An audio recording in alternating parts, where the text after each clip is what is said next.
Olá pessoal, tudo bem com vocês?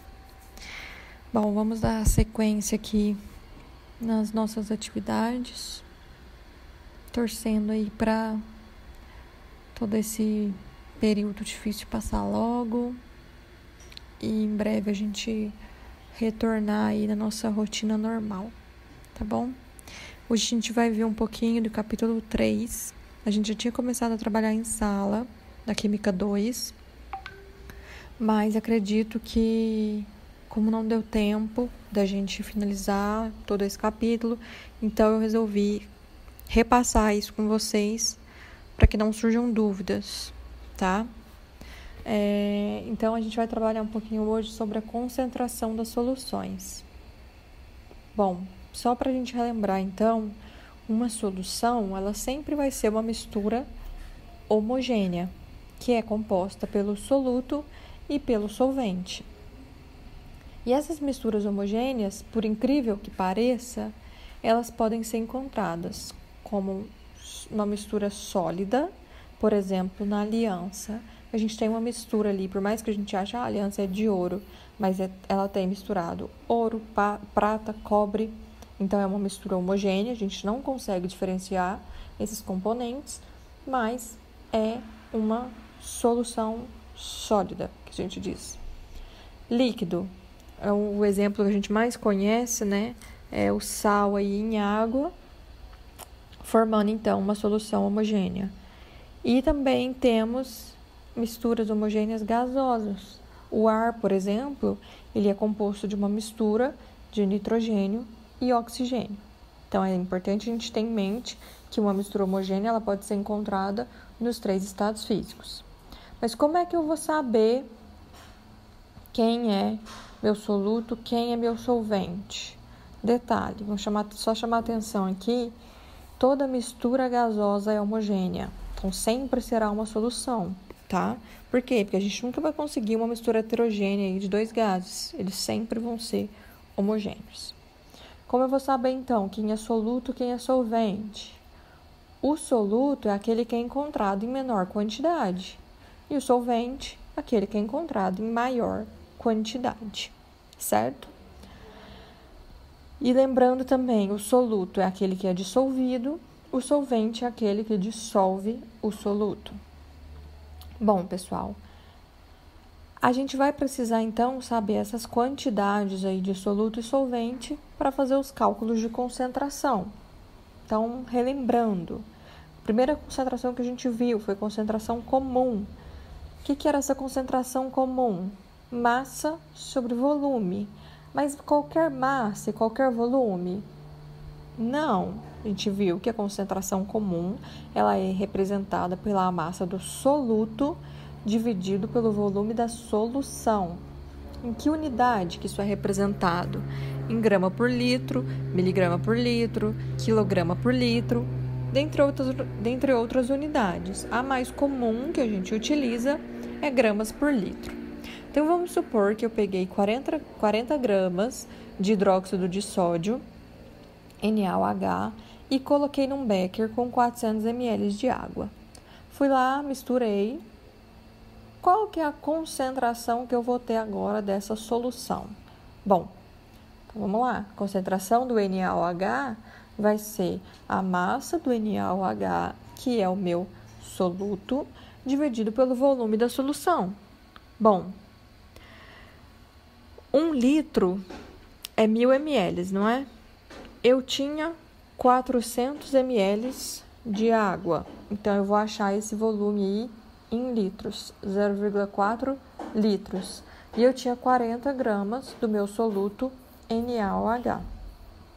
Então, fazendo essas continhas aí, 40 dividido por 0,4, a gente chega numa concentração, então, de 100 gramas por litro. Tudo bem, pessoal? Então, observem que não é que tem que ficar decorando as fórmulas, você precisa entender o conceito que tem por trás. Se a unidade é em gramas por litro, então significa que você está dividindo uma quantidade de massa, porque a unidade é gramas, por uma unidade de volume, que a unidade é litros. Então, não fica preocupado tanto com fórmula em si, mas você precisa tentar interpretar o problema, entender o problema. Agora, muito cuidado, que a gente chegou a trabalhar também a densidade. E a densidade, ela também era representada por massa sobre volume. Só que agora era massa de quem e volume de quem? Da solução. Então, aqui, pessoal, a gente tem a massa da solução dividido pelo volume da solução. Então, eu peguei como exemplo aqui o álcool etílico hidratado, que tem uma densidade de 0,8 gramas por ml. O que isso quer dizer? Que em 1 ml da solução do álcool, eu vou ter 0,8 miligramas da solução. Ou seja, se eu for lá e pesar 1 ml na balança, eu vou ter 0,8 miligramas. Então, muito cuidado, tá? Concentração comum é diferente de densidade. Então, um relaciona a massa do soluto com volume da solução, já o outro relaciona massa da solução pelo volume da solução. Então, essas duas coisas são diferentes e a gente precisa tomar muito cuidado com isso. Porcentagem massa ou título. Então, o título é o que a gente viu, massa do soluto pela massa da solução. Expandindo um pouco mais isso, o que é a massa da solução? A massa do soluto mais a massa do solvente. Então, isso é o título. Então, vamos de novo imaginar que eu tenho um becker com 90 gramas de água e vou lá e coloco 10 gramas de açúcar nesse becker. Bom, então, o meu açúcar é o soluto e a água é o meu solvente. Então, vamos lá. Coloquei lá a massa do soluto dividido pela massa do soluto mais solvente. Bom, então o soluto é 10 gramas e embaixo eu vou somar os 10 gramas com os 90 gramas da água. Então, eu vou ter 10 gramas dividido por 100 gramas, ou seja, 0,1. Ah, mas onde foi parar a unidade? Observem que a mesma unidade que eu tenho em cima, eu tenho embaixo. Então, eu corto. O título, ele é adimensional. Mas eu posso representar ele em porcentagem. Então, se eu multiplicar isso por 100, eu vou ter 10% massa-massa. Uma relação massa-massa. O que isso quer dizer, pessoal? Que se eu pegar 100 gramas da solução, eu vou ter lá 10 gramas de solução. Ou seja, 10 gramas do soluto, ou seja, é a porcentagem do soluto nessa solução, tá? Então, muito cuidado, precisa entender o conceito disso. Então, essa porcentagem massa-massa é a porcentagem de soluto que a gente tem na solução. Então, pode ser representado tanto por título quanto porcentagem em massa-massa. A mesma coisa vale para volume, tá, pessoal? Eu não coloquei aqui para não ficar muito extensa essa aula, mas a gente pode pensar a mesma coisa para volume. Então, se eu tivesse litro e litro de água com 1 litro de algum outro soluto, sei lá, álcool, então eu teria porcentagem massa-massa, volume do líquido que a gente está trabalhando, tá? Então, a relação é a mesma. A gente chegou a discutir um pouquinho isso em sala de aula. Um outro tipo de concentração que a gente tem é partes por milhão, que é o ppm. Ela é utilizada geralmente por soluções que são muito diluídas. Então, por exemplo, poluentes em rios, ou substâncias tóxicas, ou fármacos. Então, são concentrações muito pequenas, soluções muito diluídas. Então, por exemplo, o soro fisiológico. O soro fisiológico ele tem 0,9% massa-massa em NaCl. O que isso quer dizer? Que eu tenho 0,9 gramas de NaCl em 100 gramas de solução de soro fisiológico. Isso, se vocês observarem, significa dizer que eu tenho 0,9 partes em 100 partes. Concordam? Bom, se eu for aumentando essa proporção, então, multipliquei por 10. Então, agora eu tenho 9 partes em 1.000 partes. Então, observa que eu estou seguindo a proporção para as duas espécies, tanto para o soluto quanto para a solução. Estou fazendo dessa maneira só para vocês verem onde eu quero chegar. Se eu continuar multiplicando isso por 100 agora, então eu vou ter 900 partes, ou seja, 900 gramas de NaCl, em 100.000 gramas de solução, em 100.000 partes. Mais ainda, aqui eu multipliquei por 10 agora, então eu passo a ter agora 9.000 partes em 1 milhão de partes. Essa 9.000 partes por milhão é exatamente o ppm, tá? Então, eu simplesmente fui fazendo essa relação até eu chegar no número de partes que eu vou ter em 1 milhão de partes, certo? Então, ppm é exatamente partes por milhão. Então, não tem muita dificuldade nisso. A gente só precisa entender o que é essa correlação. Tudo bem? Então, x ppm significa dizer que eu tenho x parte do soluto em 10 a sexta partes da solução, em que 10 a sexta é exatamente 1 milhão, tá, pessoal? Observações. Quando vier uma unidade de miligrama por quilograma, isso já quer dizer que está em ppm, tá? Então, quando eu digo ppm, significa dizer que eu tenho miligramas por quilograma. E quando o exercício trouxer a densidade da solução, tem que ficar claro que é igual à densidade do solvente. Então, às vezes, ela vai trazer lá a densidade da água, por exemplo, no exercício. A densidade da água, nesse caso, vai ser a mesma densidade da solução. Então, se precisar, por algum motivo, fazer alguma correlação, é importante lembrar disso, ok? Concentração em mol por litro é muito usada. Então, é conhecida como concentração molar ou molaridade. Esses nomes, pessoal, tá em desuso, tá? Eu trouxe porque, às vezes, a gente ainda encontra, mas o mais comum é concentração em mol por litro.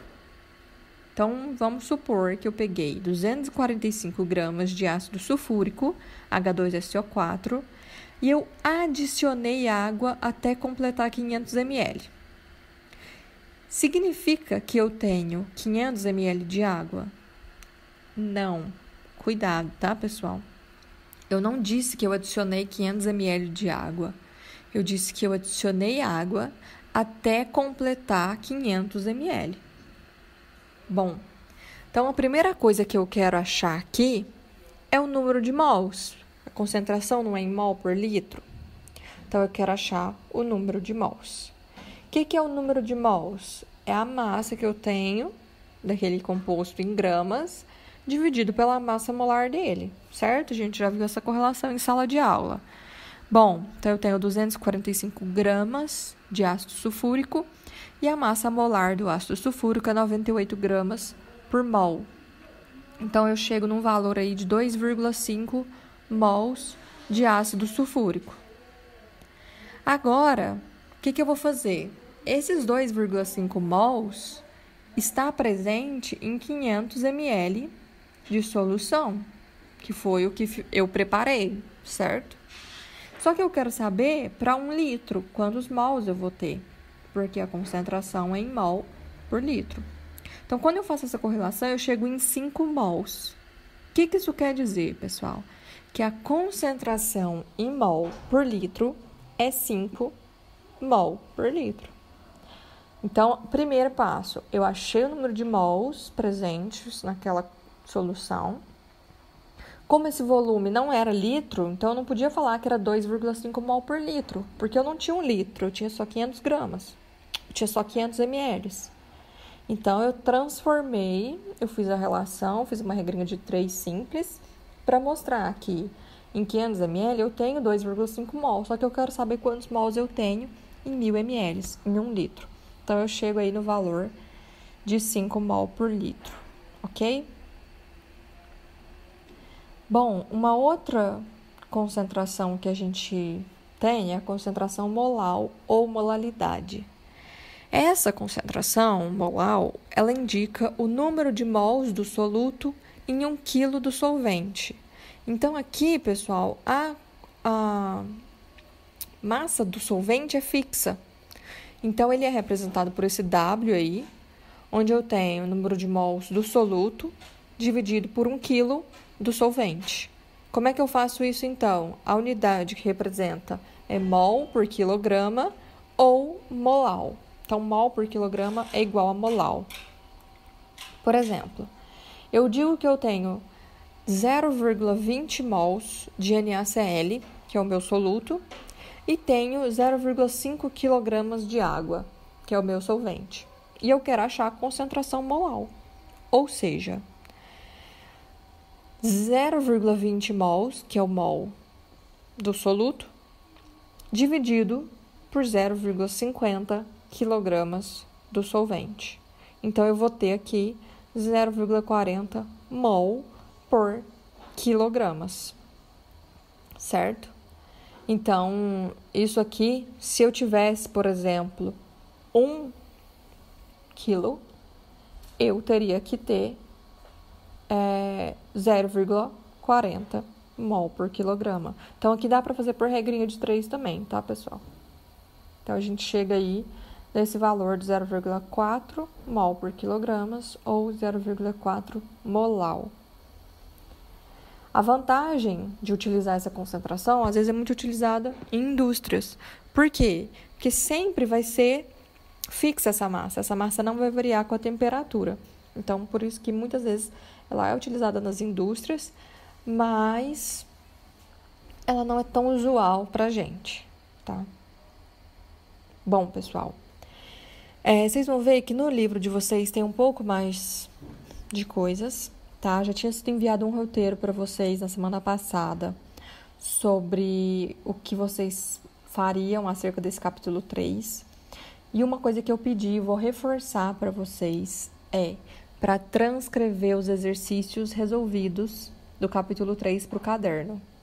Então, vocês vão ver que a cada tipo de concentração que é explicada, assim como eu vim explicando, ele traz um exercício resolvido. Então, eu quero que vocês transcrevam esse exercício para o caderno de vocês. É para copiar o enunciado e a resolução. Tenta fazer sozinho, se não conseguir, vai para a resolução e quero que vocês façam isso no caderno.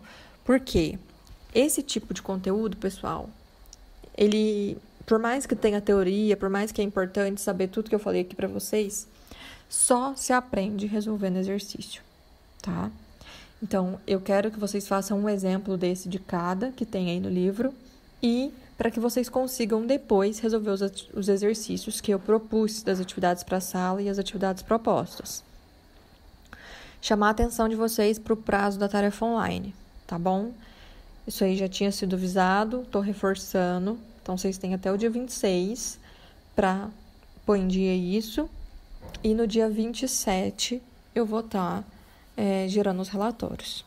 Então, em relação às dúvidas, já está disponível para vocês o canal de atendimento do SAS Conecta para entrar em dúvida, para entrar em contato com os professores.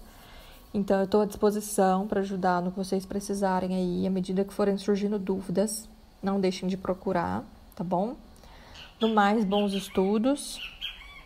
Fiquem quietinhos em casa, façam a parte de vocês, tá bom? E logo, logo a gente tá todo mundo de volta. Um abraço, pessoal. Até mais.